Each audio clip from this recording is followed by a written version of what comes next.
You can't tell how someone feels just by looking at them or what they share online. To the outside world, our lives may look perfect, even if in reality they aren't.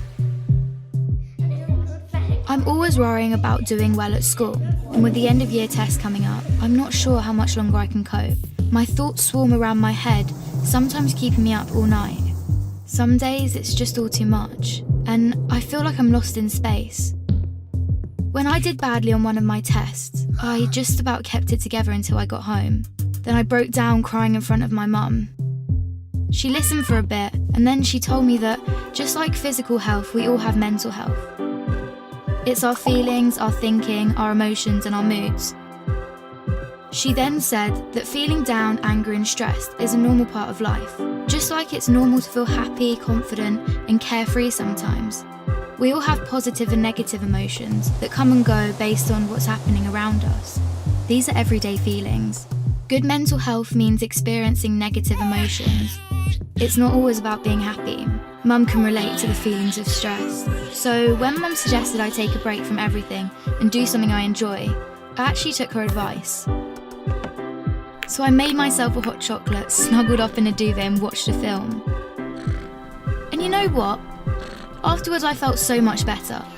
Mum should take her own advice. Most of us only ever share the good things. We don't like to share how we really feel. Every morning when I wake up, negative thoughts stream through my head.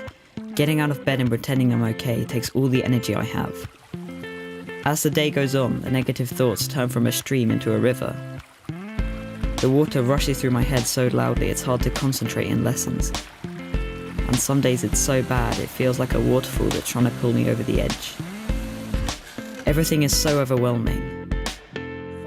I didn't think my friends would understand if I told them how down I was feeling. But when Sasha opened up to me about how stressed she was feeling, I told her. I wasn't sure how to bring up how I'd been feeling, so I started by saying that I didn't feel like myself. Just her listening made me feel like she understood. She told me some things that had helped her, so I tried them too, but it didn't make much of a difference. Even when I tried to be around my friends, I felt alone. The things I used to enjoy weren't fun anymore. I was really worried about Andre and not sure what to do. He was quiet and wasn't hanging out with us like he used to. So I asked our head of year for some advice. He suggested I get Andre to speak to him since his negative feelings weren't going away. I didn't want to speak to our head of year, but I also didn't want to keep feeling so down, so I went. He said that sometimes we have overwhelming feelings that can be more intense than our everyday feelings. These feelings hang around for a long time and change the way we feel, think, and behave. They can stop us doing what we want to in life. That's what I was going through. He also said that if we're physically unwell, we let people know, we ask for help.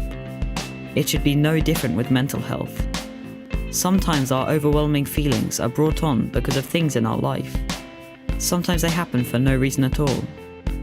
After hearing this, I felt much less alone and it felt good to talk.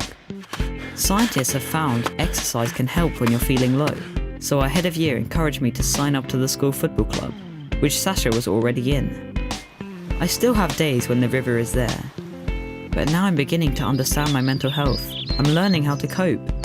Our head of year reminded me that my friends, family, teachers, and lots of others at school are there to help just as much as he is. I had no idea the people around me could be so understanding. And while it's not always easy to talk about my mental health, the person I'm talking to might be able to help. If you don't feel like talking, that's fine. You could try writing, sports, reading, art, music, playing with your pet, whatever makes you feel better. If you're the person someone talks to when they're struggling, just listen with no pressure or judgments. You don't have to have the answer. If you feel unsure about anything, you can speak to a trusted adult. Talking about mental health doesn't have to be difficult. After all, it's something we all have.